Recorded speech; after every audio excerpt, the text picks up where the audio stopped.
Hey, it's the Denver Bronco Roundup podcast. Welcome in, everybody. We'll be starting in just a second. I just want to say this is going to be a thankful episode. I think the Denver Broncos were thankful, maybe to do a few players. I'm certainly thankful for the 9-2 Denver Broncos. I'm thankful for all of you. I'm thankful for my co-host. He'll be on here in just a second. Right now, we better get started right about now.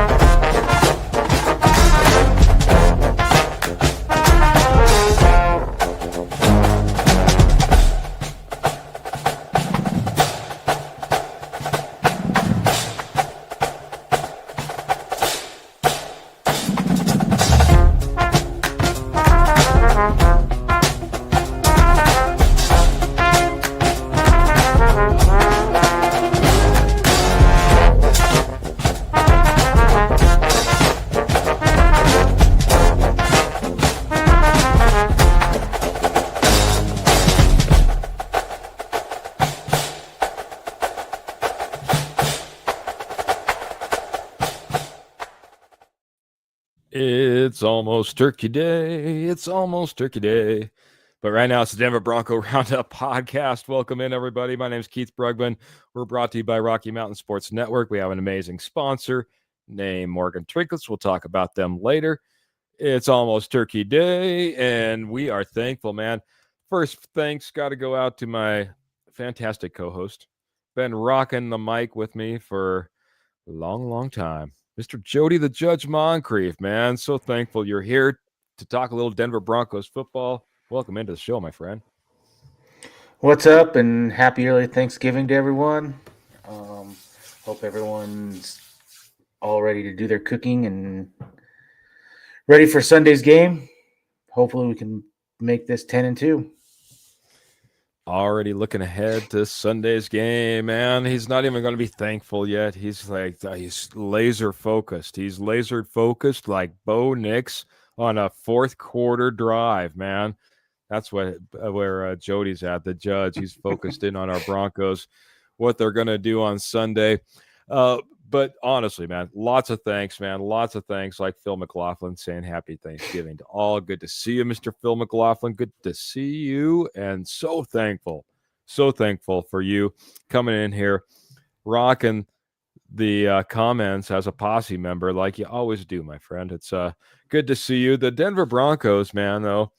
Denver Broncos were pretty thankful as well. Sean Payton, maybe we should talk about this too as we get into this, but the Denver Broncos decided they should hand out a few contracts, and they were obviously thankful to a few players as they did so. I guess that's my little transition there, Jody. You like that? Pretty good, eh? Pretty good. No, we no, they were thankful for a few players, but at the same time, Sean Payton did say he wanted to be a little bit cautious about who they approached and making sure they didn't, ruffle any feathers or, put any, damper on what is going on in the locker room, which is all fantastic things. We'll kick it off with Will Lutz. How you like that transition too, man? We'll kick it off with Will Lutz. He was the first guy. I'm full of it tonight, man. I'm full of it. We'll kick it off with Will Lutz. He was the first guy who got the contract that we haven't talked about. You mentioned it as well. And after we talk about Will Lutz, our kicker, I got to get back into these comments because, man, you guys are just rolling. I will say hello and happy Thanksgiving to Pearl, because she says she also has to run. So, Pearl, thank you so very much. Good to see you. We'll be talking Morgan Trinkets here in a little bit and talking about how everyone should get ready for the holiday season. Wanted to say hello to you as well. Good to see you, Pearl. Will Lutz, man, he got a fantastic contract, in my opinion. A well-deserved contract and one that I thought he should take. Talk about it, Jody. What do you think about the Will Lutz contract? I think it's well deserved. They made him the highest paid kicker in football.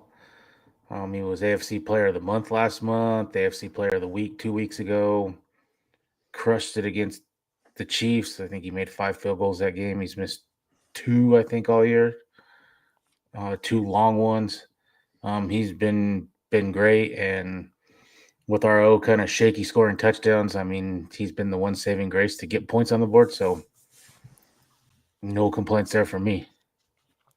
Happy Thanksgiving for Will Lutz. 16.1 million, 5.2 guaranteed at signing as well.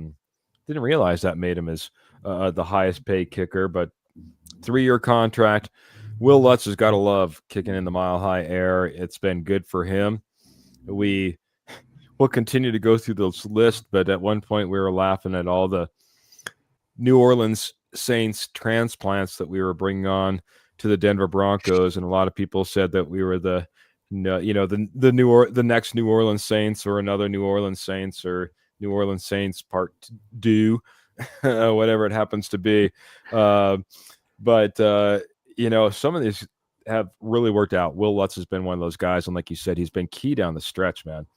Whenever we needed to make sure that we were still generating points when we couldn't get it across the goal line with our offense, it's been through the uprights with Will Lutz. He's been obviously a key contributor to this team. He's a Sean Payton guy, and he got his contract. And he was one of those guys that I don't think obviously, if you're going to make him one of the highest paid guys at his position, not too tough to go to him and his agent and say, hey, do you mind if we do a little deal right now during the bye week? That maybe was probably the easiest one to get taken care of. The next one, though, not a Sean Payton guy. I guess you could say a George Payton guy. We'll talk about Luke Wattenberg here in just a second. Before, I also got to say hello to a few more people. Phil says, good evening, Keith and the Judge. I was kind of surprised at that Wattenberg contract. Happy for Roach, kind of leading us right where we're going here with Wattenberg. And Adam's coming in here, Adam and Kayla. They say, good evening, family. Happy Thanksgiving. Let's go Broncos. The key is to win 4 games so we get the number 1 seed. Look at that. Talking about looking ahead, man. I was giving Jody a bad time for looking ahead to the game on Sunday. Adam's like, okay, we just need to get 4 in the bag, and we're all locked up for the 1 seed. It's like, whoo, boy, you guys enjoy your Thanksgiving, man. Day at a time sometimes. No, I get where you're coming, man. We are so psyched about the Denver Broncos right now. We just want to get it taken care of. 4 more games, lock it in, number 1 seed. Let's make this thing happen. I understand where you're coming from. Roy's coming in too. He says, good evening, Keith and Judge. Yep, everything prepped. Smoked brisket, smoked turkey, homemade stuffing, homemade cream style corn. Keith's gassing up the car. He's heading to Roy's house because that sounds amazing. Roy, man, doing it right for Thanksgiving, man. And he's also liking those signings for sure. Paul's coming in here. Different Paul than the Paul that we usually talk about. But Paul's coming over on YouTube and saying hello and happy Thanksgiving. And happy Thanksgiving to you, Paul, as well. A little bit early. Not a little bit early maybe for Luke Wattenberg, too. Like, I think this was kind of a surprise contract. He inks up a $48 million 4-year extension with $27 million guaranteed. Alex Forsyth was supposed to have this position running into this year. Luke Wattenberg was just a competition piece. Now Luke Wattenberg's getting the big contract, and looks like he's the future as far as the center of this offensive line for the Denver Broncos. How are you feeling about this signing, and how surprising was it to you, Jody? I was a little surprised, but when you dive into the numbers and stuff, I mean, he's only given up 2 pressures all year. I mean, the run game's been good. This whole line is, pretty cohesive together. They work well together. He's young, so it makes sense. It's, you're going to have like $70 million in cap space next year. So lock some of these guys up so you can go, instead of forcing a guy in the first or second round at a position in need, get the best player on the board and stuff. So I don't hate the signing. There's a lot worse centers you can get in the NFL, so I'm not going to complain. tied for the fifth highest, and tied for the center that plays for the New Orleans Saints. If everyone knows the Saints center, name it now. Um, what I'm getting at is, sometimes these guys are a little bit undervalued and underappreciated. Like you said, Luke Wattenberg only 2 pressures this so far this season. Something to be said right there, and it's tough to come by a decent center. Lord knows we went through our trials and tribulations trying to maybe get to this point. Seems to be a good fit on this offensive line, and obviously they feel pretty good about his upside and his continued growth. Again, this is just a guy that was supposed to come in here and compete with Alex Forsyth for the starting position. Now it's all but a conclusion as Luke Wattenberg gets the big contract here. Again, $48 million, 4-year extension, 27 guaranteed. And I think it helps that him and Nix, that's been the only center Nix has had in the pros, other than when Wattenberg was hurt a few games last year. And I think that was an eye opener too. I mean, we thought Forsyth was gonna just take this position and run, and when he came in, you could see the dip off. Yeah, took a step backwards. So I think that's another thing they want, to make it as easy as they can on Nix, and having one center and not having to learn another center is pretty big. So that's very true. I mean, if you really want to go back, I mean, that tandem of Peyton Manning and Jeff Saturday back in the day in Indianapolis, I mean, they were Pro Bowl locks together for year after year after year, it seemed, as well. But Paul's wondering why his old name popped up.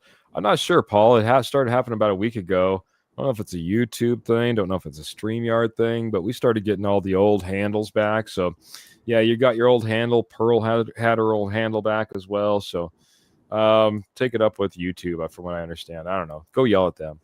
I'm just kidding. No, we're thankful. We're thankful tonight. I forgot. We're thankful.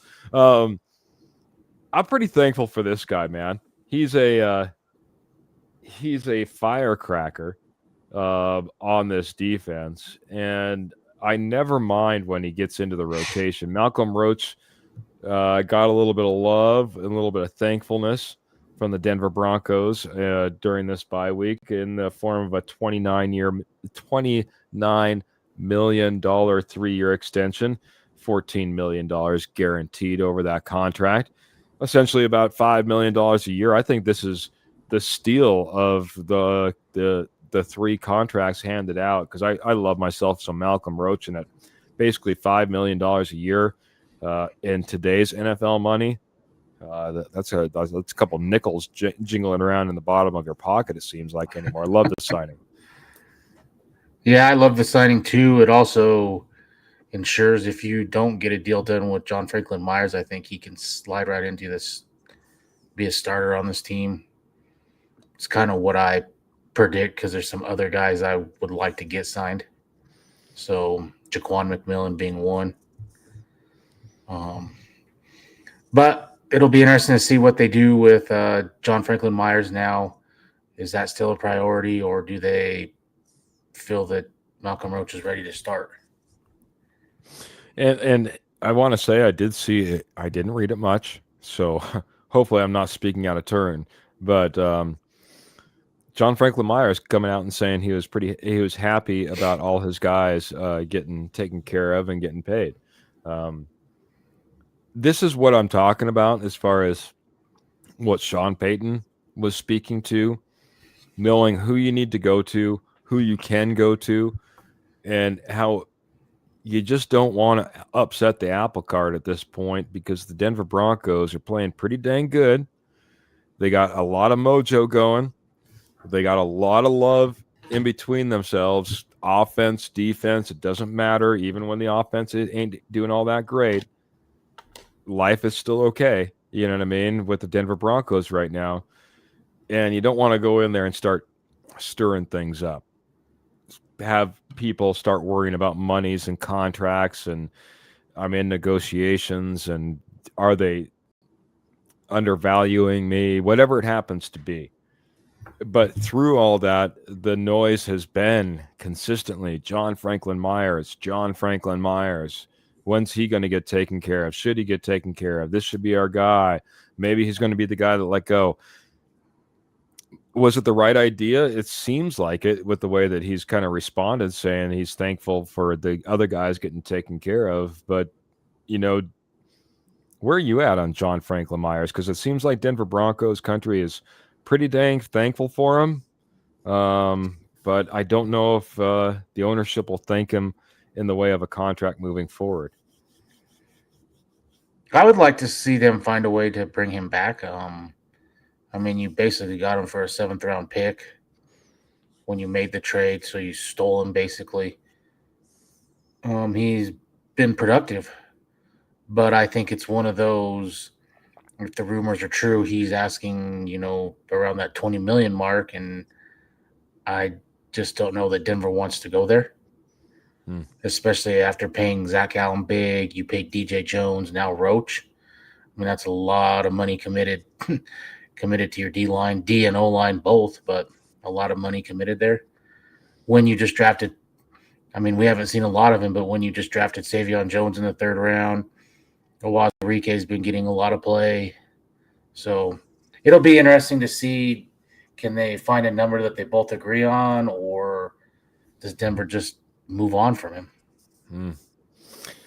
Yeah, restricted free agents coming up, unrestricted free agents coming up. Not a ton when it comes to the offensive line now that they got Luke Wattenberg taken care of. So, the likes of Calvin Throckmorton or Alex Forsyth. So the offensive line is pretty well taken care of. The defensive line, like you said, there's a few people out there that can still get taken care of. I was just looking really quick. John Franklin Myers, Jordan Jackson, Matt Henningsen. Those are the names that are left on that defensive line. But it's the money that they've already tied up. Like you said, it's not like Zach Allen isn't getting paid. And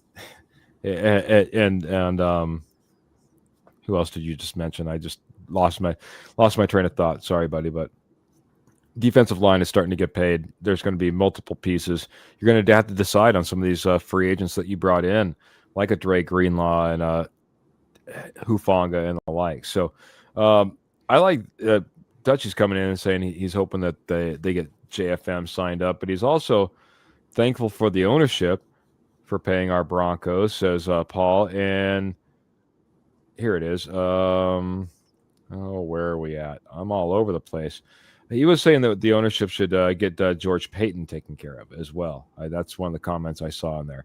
What are your thoughts, man? George Payton in line for a contract now that we're talking about, who we're thankful for on this Denver Broncos team and guys that maybe do need a contract coming up? Yeah, I think he's done really well. He's put the Packett signing in the rearview mirror, and I will say other than that and Randy Gregory, he's made a lot of good signings here and a lot of good draft picks. Pat Surtain over Justin Fields when we needed a quarterback. The draft, even this year, a lot of people are down on it, but I think Jahdae Barron's coming around well. Harvey has had his moments. Got a great punter in the draft, so I think all his moves have been pretty good, other than really those 2 moves in the beginning. I'm not going to hammer him for the Russell Wilson deal because anyone would do that. Anyone would make that deal. So it just didn't work out, and it is what it is. But I think he's been really good, and they've been smart with not giving away the farm to go get one guy or anything. They've made strategic moves, and they've all seemed to pan out really well. So, yeah, I would agree. I mean, moves have been pretty good. I can't think of a ton that have flown in our face outside of the obvious. Like you said, we moved on from a Nathaniel Hackett and a Russell Wilson experiment, and we have since moved forward. And beyond that, been pretty good. I will say this, and we can probably get into the fixes here in just a little bit, but would like to see a little bit more out of Evan Ingram at this point. Evan Ingram has not been the Joker that I had expected him to be through now 11 games of the season.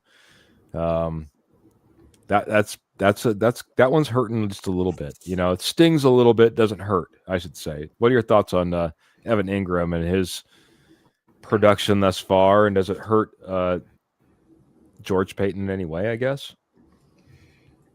Nah, I don't think it really hurts him. I mean, he's been more productive than what you've had from any tight end in the last 2 years. So, I mean, that's not saying much, but I mean, I would feel more. I'd be more on your side if this offense was just clicking and everyone was getting fed and everyone was just putting up big numbers except for Ingram.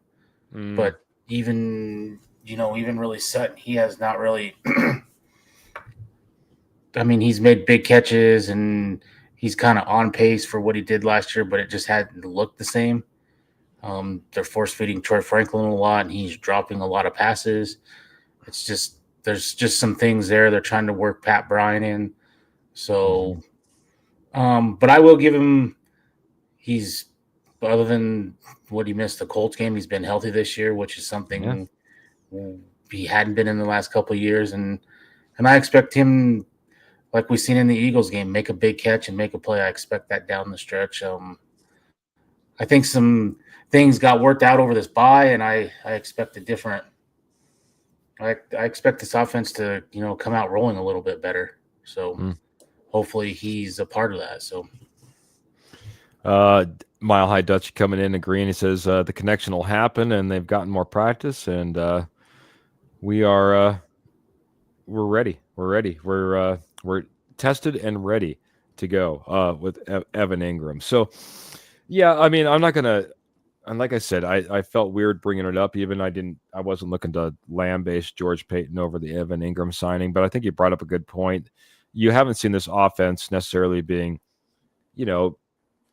otherworldly. Let's just put it that way, And when they do, it's late versus the Giants or something like that. You know what I mean? It's just like there hasn't been enough out there to spread it around and say Evan Ingram isn't getting the share because the share is pretty small so far. Enough just to get the games done, the games in the win column. Phil's looking ahead as well. I'll get this one real quick. Phil says, "Is this the game that Hufanga finally gets an interception and Benito gets some sacks?" Benito has been on a little bit of a sack slump as of lately, and Hufanga's had opportunities, my friend. He's had opportunities. If you had a guess, who gets one or who gets one first? Hufanga gets his interception finally, or Benito gets back on track with a sack. What are you looking for as we look forward to Sunday past Thanksgiving? Yeah, I think it'll come back around. This is kind of whatever you want to call the sophomore slump for Bo Nix. After Benito's breakout year last year, teams now are focusing on him, and that's allowed other guys to make plays and get sacks. I mean, Allen's getting sacks, Cooper's getting sacks, McMillan's coming off the edge, Hufanga. So there's plenty of other guys picking up the production. So I'm not worried about it. This bye fell at a great time to get guys healthy, and I think this will get everyone rejuvenized, and I expect a big game from everyone Sunday. I like it. All the way around. Just watch for it all to happen. Phil, watch for Benito to have multiple sacks. Hufanga gets a couple of interceptions. No, I get you, man. I think that we're going to come out. We're going to come out strong, and there's no reason not to. Paul's saying we missed out on some free agent wide receivers, but that brought me to a different thought. And Paul, thanks for jogging my memory. I'm not going to talk about wide receivers, though. I have it written down here. A name of a former Houston Texan running back that the Denver Broncos seemed fairly interested in. We talked about that running game. Obviously, J.K. Dobbins down now with that injury off that hip drop tackle. And R.J. Harvey has been brought in, but we know he's been limited so far in his rookie, especially in his rookie year, and what he can do especially when it comes to the blocking game. We do have Tyler Bidet. He can come in and block, but that's the only thing he's going to do. So that's a nice telltale sign. And then we have Jaleel McLaughlin. But talk about Damian Pierce, my friend. What are your thoughts on Damian Pierce? The Denver Broncos run at him and the eventual loss to an AFC West opponent. I'm not sure what it says that he signed with Kansas City over Denver's, or signed with Kansas City's practice squad over Denver. That didn't make a lot of sense to me because I think he would have been elevated to the 53 pretty quick. So I'm not sure what that says, but I think it just says that Denver's not satisfied with where their run game's at. I mean, you're getting next to nothing from Tyler Bidet, Jaleel McLaughlin, who has suited one game this whole year, was getting, the first carries of the game against Kansas City, got the only touchdown. So they're not happy with it, but they're also not, they don't hate it, I don't think, because they just haven't went out and got a guy. There's other guys out there they could have just picked up. So they're being strategic with it. Sean Payton knows that it's important, but we all know how Sean Payton is. I mean, Bo Nix leads the NFL, or he did prior to last week. I don't know if someone passed him because of the bye, but he had led the NFL in pass attempts. So, I mean, this is what it is. So, I mean, as much as you hate the screens, that's Denver's run game is the screens and some of those little short passes. That's the run game. So The pass can be an extension of the run, and Sean Payton seems like he likes to exploit that idea and that mindset. Mile High Dutchie says Damian Pierce doesn't fit the scheme for the Denver Broncos. This is what I'll say. Damian Pierce is a guy that can pick up blocks, and that's tough to come by via running back in this Denver Broncos offense. And Damian Pierce is a between the tackles type of runner. And I'll be honest, I'm a big RJ Harvey fan. Scares me if we had to run RJ Harvey up the middle for a yard and a half for a first down. It does. I don't get the warm and fuzzy feeling that I got from a J.K. Dobbins maybe trying that attempt. Same goes for Jaleel McLaughlin. Same goes for Tyler Bidet. Damian Pierce would have brought a different feel to that yard and a half needed. Would have brought a different feel to him being out there to pick up those pass blocking schemes. I think that's what you get, and you get a guy that has a little experience as well. Maybe in comparison to RJ Harvey, where he's currently at in his career. I will say, I think Tyler Bidet is probably the one wild card because he hasn't gotten any carries really. I mean, I think he got a couple in the beginning of the season, but he has not gotten any carries. If you remember back to last year, he was the one that busted off the big run in the Tampa game, and he kind of was getting carries until he got hurt in the Jets game. So, and then we activated him. He hadn't played all year, and then activated him in the playoff game. So he would be the one guy I would like to see. Is it something? He could be that wild card because I don't know what he can really do because he hasn't had a chance to show it yet. So. Paul's saying that we should have claimed Pierce. We tried to claim Pierce. He had his option of going where he wanted to go, and he chose the practice squad of the Kansas City Chiefs versus the Denver Broncos, where I think he would have had a lot better opportunity, as Jody just pointed out, is cracking into that roster and getting some touches on the field. I feel like Kareem Hunt is a great example of what they already have on that roster that Damian Pierce is kind of just a replication of. And why would you want to go there? I'm not sure. See, and I don't understand it either because I guess they brought Clyde Edwards-Helaire back off of they brought him back up. So, I mean, you got Hunt, you got Edwards-Helaire. I'm not sure what the reasoning behind going there was because even when Pacheco comes back, you're you never were going to start there or get the bulk of the carries. Where here, all it takes is one game, and you were getting the bulk of the carries. So Yeah. Yeah, you could definitely prove yourself into a key pivotal role right now in the Denver Broncos running back room. But it is a question of, you know, maybe that's the opportunity for just about any of the running backs, as Phil McLaughlin is kind of alluding to. He says, could this be the game Harvey gets 100 yards? I'll be honest, man. This Commanders defense they're looking a little bit old. We just got done talking about signing guys and getting guys onto contracts. When you start talking about guys like Luke Wattenberg, who we spoke about, that's investing in some young talent. The Commanders haven't necessarily invested in young talent. They have a lot of older players, and it's starting to show, and it's starting to wear a little bit. Their defense isn't what it used to be. Could this be the game, in your opinion, that RJ Harvey goes for 100 yards in this game? And then I'm going to talk about our amazing sponsor after this, my friend. I'm going to say no until we see it. But it's something I would like to see. I'd like to see him. He's the one. I mean, they drafted him in the second round. He's the running back I'd like to see. I think everyone would like to see take the reins and kind of make us kind of forget about J.K. Dobbins. But when you have something like against Kansas City, it just reiterates that for all the Super Bowl aspirations and everything else, that's the one hole on this team. Yeah. Sorry, I wasn't giggling at you. Dutchy was bringing up the fact that Cushenberry is still getting paid more than Wattenberg.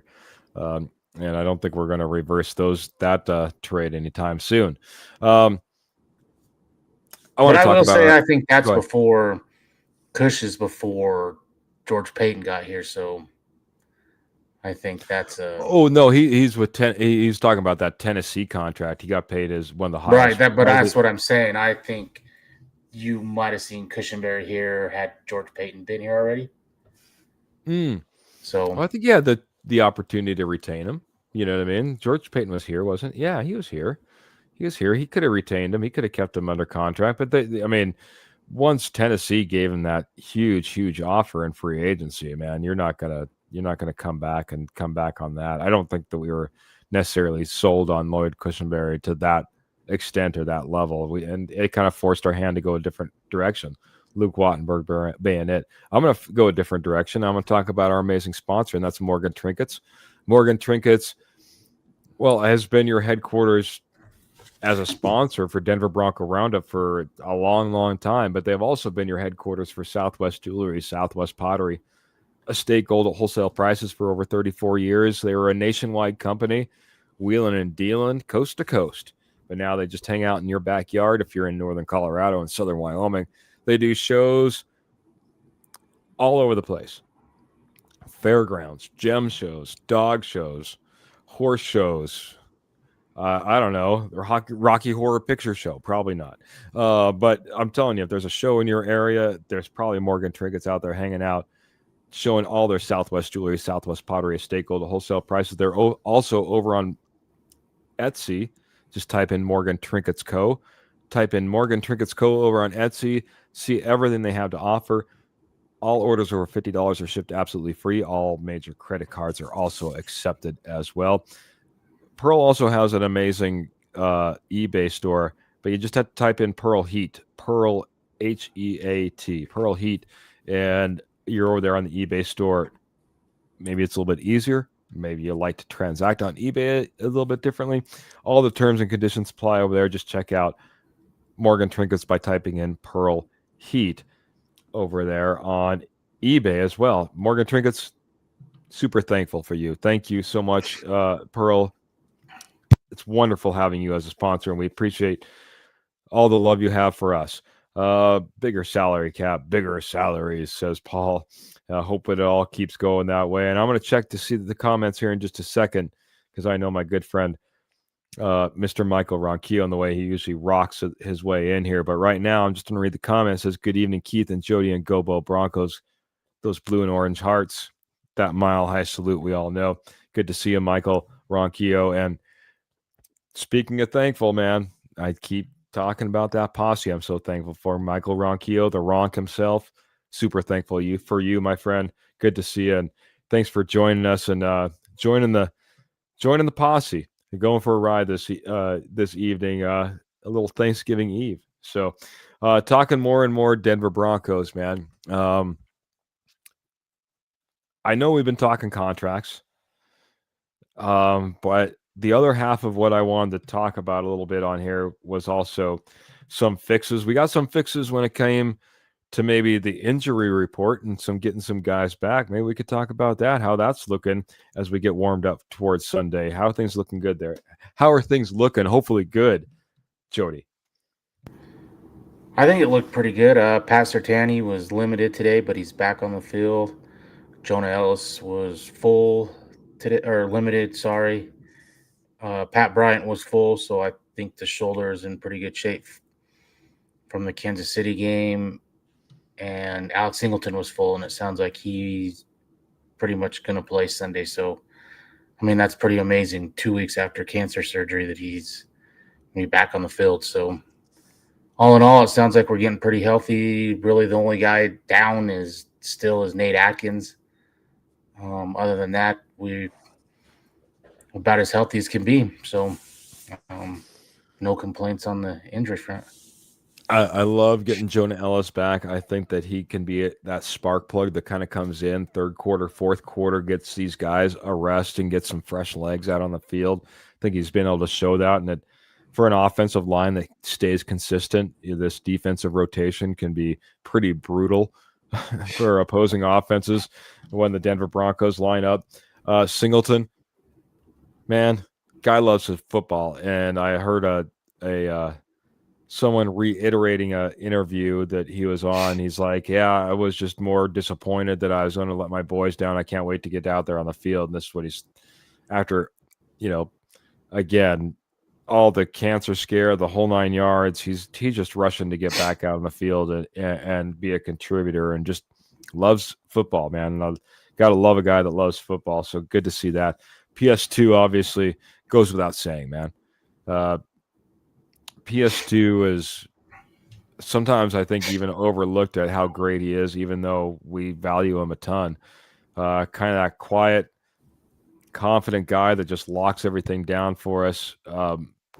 I've been very impressed with this defense, whether it be Vance Joseph or the players on the field, and the way they've been able to work around not having a PS2 on the field. But Lord knows, you put him back on the field, it's only going to mean good things for yourself. Pat Bryant, glad that he's not injured. Loved me some Pat Bryant. No block, no rock.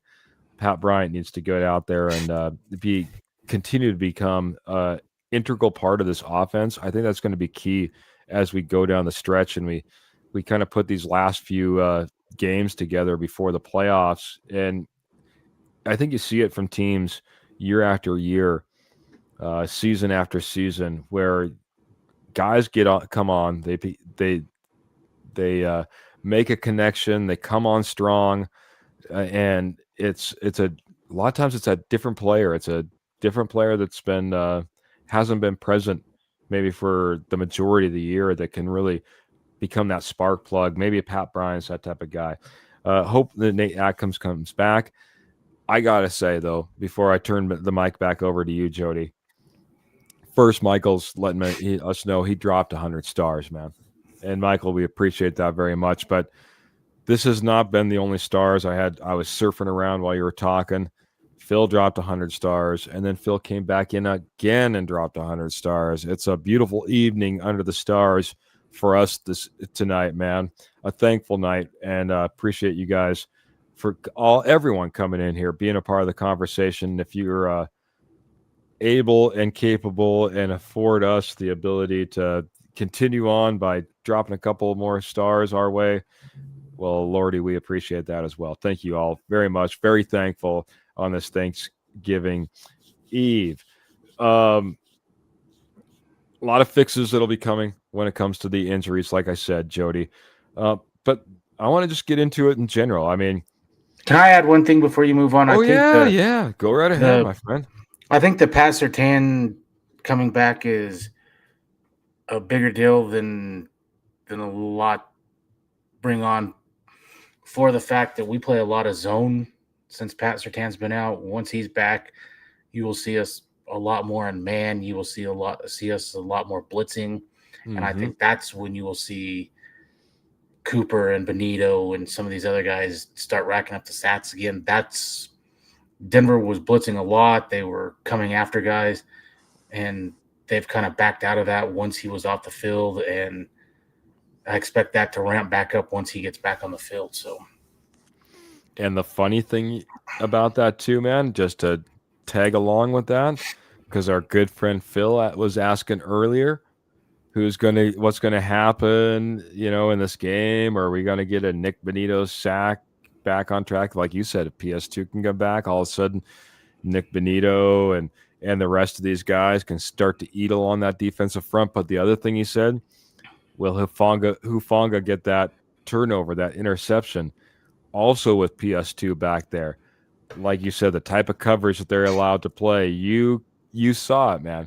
Hufanga loves to be that wild card running all over the place. It makes it a lot easier when you got PS2 out there for one half the field or locking down that number one, and you don't have to be nearly as worried about the safety help over the top for him. So going full circle, Phil, look for it all, I guess is the best way to put it. Look for it all.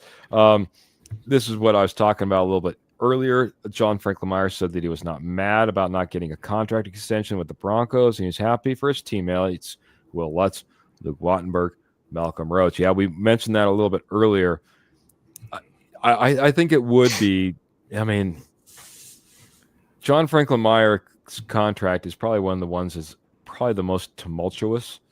I would want to say, if I wanted to walk in there and maybe get it taken care of, it's a guy that seems like you've maybe pushed down the road a few times, a guy that's obviously outperforming, and you don't know what the dollar sign looks like in his head right now. It probably isn't easy with all, like you said, all the money you're spending or wanting or needing to spend among those athletes on the defense and the defensive line.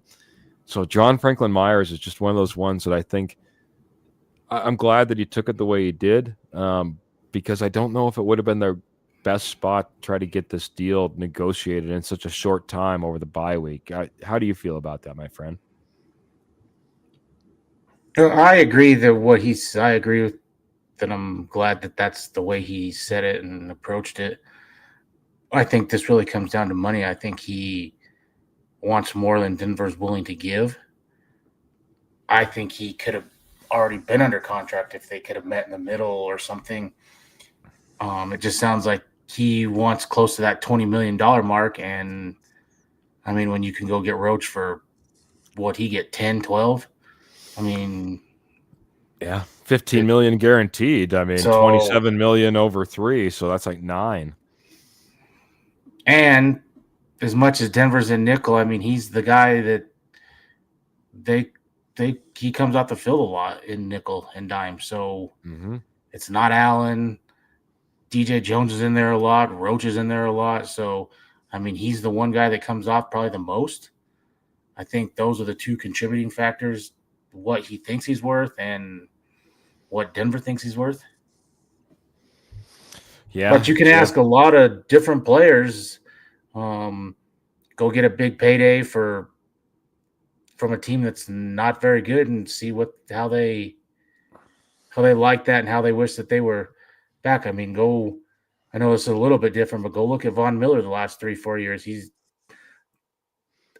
done everything but, to try to get back on this team. I mean, it's not a money thing anymore. So I think some of it is just, is the money, is it all about the money, or is happiness and some different things worth it as well? So and geez, boy, I never fault a guy either.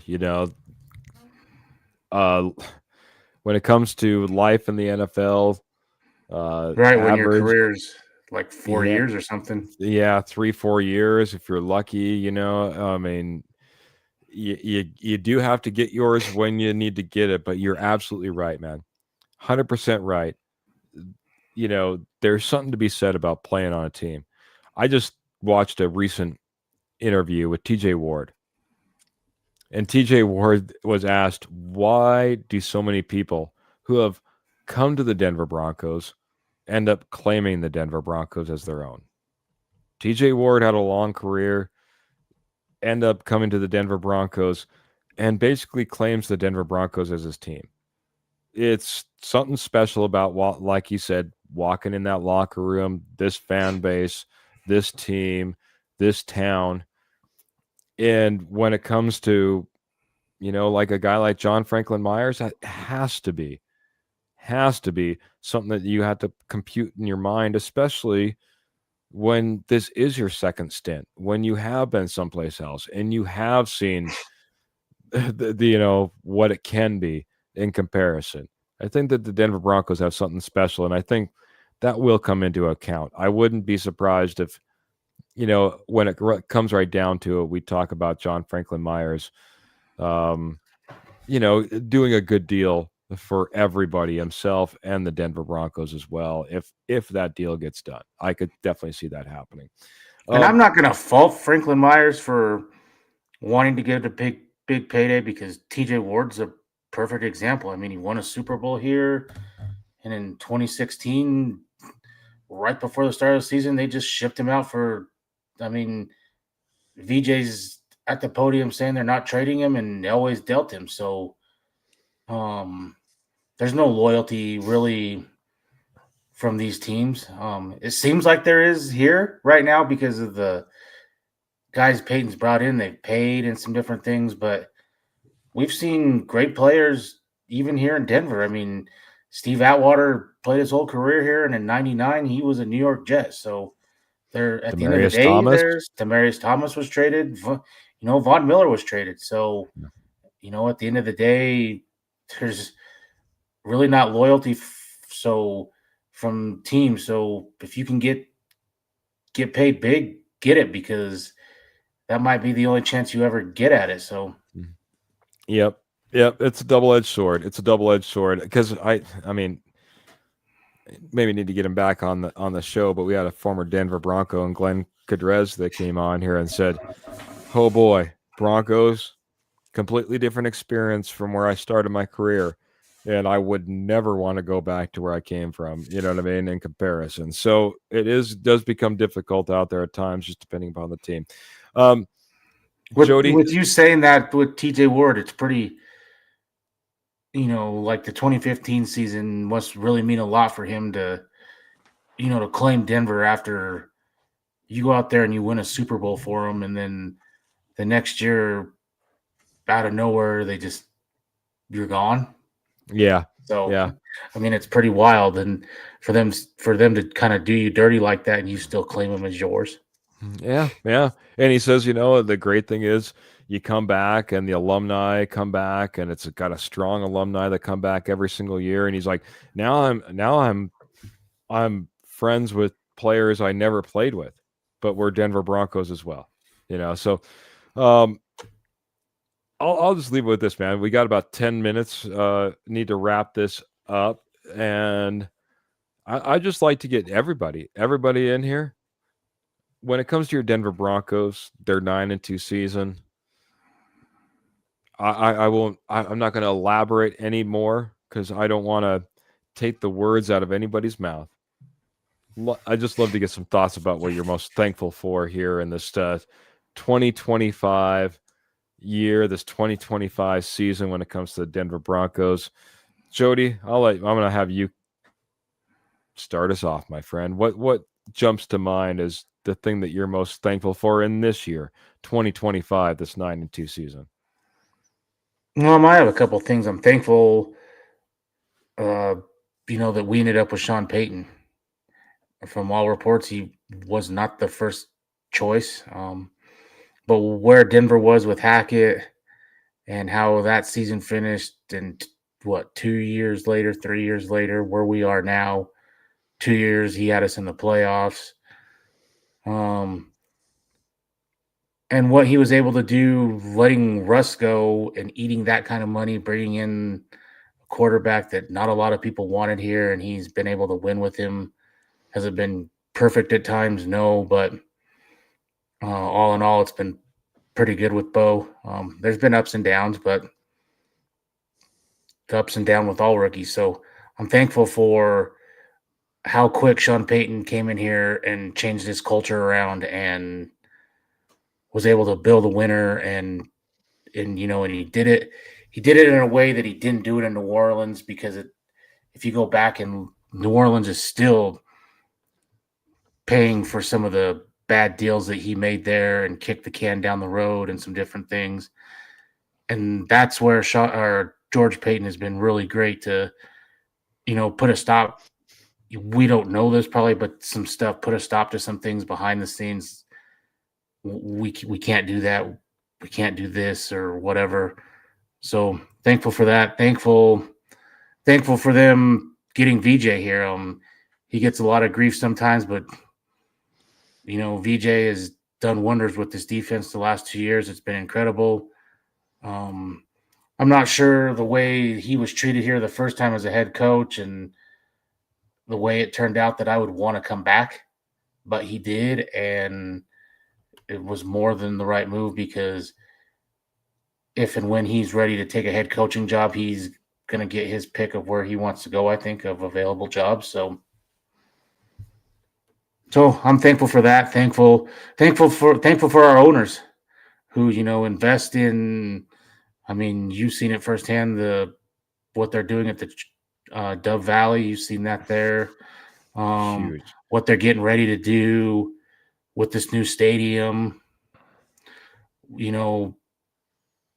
The first season we were out of the playoffs and they spend a couple $100,000 or whatever it was and put new turf in just for one meaningless football game. So thankful for all that from where it was when we had Joe Ellis running things and transitioning from Elway and that mess with the bowling kids and all of that to where we are now. So Denver's in a great position and they've got owners with deep pockets, and that allows them a lot of things that other teams don't have. So really thankful for that. Yeah, you took a lot of words out of my mouth, so I'll go a few different directions. One thing that just pops in the head, man, I'm thankful for the free agents that have come in, man. I think Hufanga have been amazing, has been absolutely amazing. I mean, probably my favorite signing so far, but all the way down, man. Oh, by far the best signing. Yeah.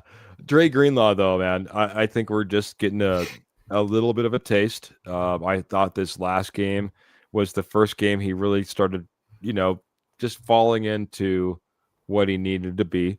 And I think now we can start to see the progression from here. And Evan Ingram, I'll be thankful for Evan Ingram. Like you said, I think he's better than anything we've put out there in quite some time. When we have high hopes for Caleb Loners and Greg Dulcich, or what's his? Oh God, Alberto. Yeah, Alberto. I mean, literally, it's been a rough go. I am thankful for Evan Ingram and the consistency that he brings. And I can say, at least from that training camp that you're talking about, me being able to see that facility the owners are putting in up there. Evan Ingram's a competitor out there, at least from what I saw in training camp. He wants to go out there. He wants to win. He's focused. He was one of the first guys on the field, and was trying to dial it in every single day I was out there. So super thankful for that. Phil's dropping more stars, and he says he's thankful for the head coach, the community feeling in the locker room, and the owners, and George Payton also. So good list there. The funny thing is, when I first read your comment, Phil, the community, I think, and I know Jody can speak to this, Broncos country, the community that shows up to the games, loud, proud, and ready to support their team. I think that Jody can attest to that. Jody, by the way, you went live right after that game you're on, and you got off, and I don't know if you rewatched the episode. We were poking fun just a little bit because we had never seen a smile on your face as big as walking out of that Denver Broncos game. Yet another Denver Broncos victory in the presence of Jody live, as he's yet to see a loss. But man, that smile was big, and that community in the stands. And I also just want to say the community uh, right here on the Rocky Mountain Sports Network, Denver Bronco Roundup community. I appreciate that as well. But the community feeling that Sean brought has maybe brought all of that around for all of us, feeling so connected to this Denver Broncos team, this 9-2 team that's knocking down doors and taking names as they stomp their way through this 2025 season. Yeah, that was one of the best games I've ever been to, and that being my daughter's first ever game, just the way it ended and as loud as it was. I mean, it's good and bad for her because now she probably expects that every time, and it probably won't be like that. So, I was at the Panthers game last year when it was, kind of a beating. So, I mean, those are fun games as well, but that game, it was just fun the whole time. But, yeah, that was probably the best game I've ever been to. So, definitely the loudest. I could feel the energy in your body, man, as you went live, man. It was just like the buzz was real, man. Mile High Dutchie, he's thankful for Bo showing all the naysayers that he is a franchise quarterback. I like what he's been able to put together too, man. I think he has a good future in front of him, especially with Sean Payton helping him along. Michael Ronquillo tugging at the heartstrings as we're about ready to wrap up this show. He says, I'm thankful for Keith, Trevor, Jody, Kenny, Kurt, Carson, Paul, and to the friendships and the love for the Denver Broncos and the New York Giants, and even those Detroit Lions over there for Carson. So, man, much love and appreciation for you, Michael. I appreciate you a ton, and all the love and appreciation that all of our fans give us, man. Again, tomorrow's a great day to be thankful. It's a great day to be reminded that we're thankful. Grab those around you that are coming to your home or you're going to theirs. Make sure you're going to give them a big hug and lots of love, man. Life is short, my friends, and the love and appreciation for each other go a long way, man. I love and appreciate every single one of you. Anything that we need to hit before we get out of here? I'll give you some final thoughts, Mr. Jody, the Judge Moncrief. If you're having a big gathering at your house, just some words of advice. If you talk politics, that can start a family fight very fast. So stay away from that. And like he said, be thankful for everything you have, because like you said, you never know. Look at Alex Singleton, a random drug test, and he's going in to get cancer removed. So you never know. Yeah. Yep, life can change on a dime, my friend, and hopefully it's all for the best for everybody. Safe travels if you're traveling, everybody. Have a fantastic meal. Gobble it up, gobble, gobble, gobble, and make sure that you're checking us out for all our podcasts. We're going to be changing our schedule up a little bit. If you haven't been paying attention, hit the like, share, notification button. That'll help you out a ton. We're on Apple Podcasts. We're on Spotify in case you happen to miss us and you want to catch us later. But Facebook and YouTube, we go live. Next episode is going to be on Saturday. We're not going to do the Friday show anymore. We're going to kick it a little bit closer to a game. We're going to be on Saturday. Come check out me and Trevor for another episode of the Denver Bronco Roundup podcast. Of course, the morning juice is going to become the evening juice. We'll have post-game reaction. So get in on here on Sunday. Join the party. Have some fun. Enjoy those football games, as Michael Ronquillo is saying. Tomorrow, full Go slate. Cowboys. Go Cowboys. We can root for them. And, hey, Thursday, Friday games, Sunday games, man, we got a full slate right in front of us. Thank you all for joining us this evening, every single evening, week after week, episode after episode, month after month, year after year. Man, I tell you what, we're super, super thankful. But we are going to get out of here. Make sure you get all your turkey all prepped. It's all ready to go. Don't forget about it. If you got anything to do tonight. If not, you're going to be up super early tomorrow. But y'all have a fantastic Thanksgiving. Again, much love and appreciation to you. But we're going to keep our boots in the stirrups. Keep that in mind when you're at the dinner table tomorrow. Our guns in the holsters. Definitely make sure, as Jody was saying, maybe those political guns in the holsters, right? Anyway, keep the Denver Broncos in your heart as well. Until next episode, which will be Saturday. Can't wait to see you again soon, guys. Have a good Thanksgiving. We're out of here. Mile High Salute. Take care, everyone.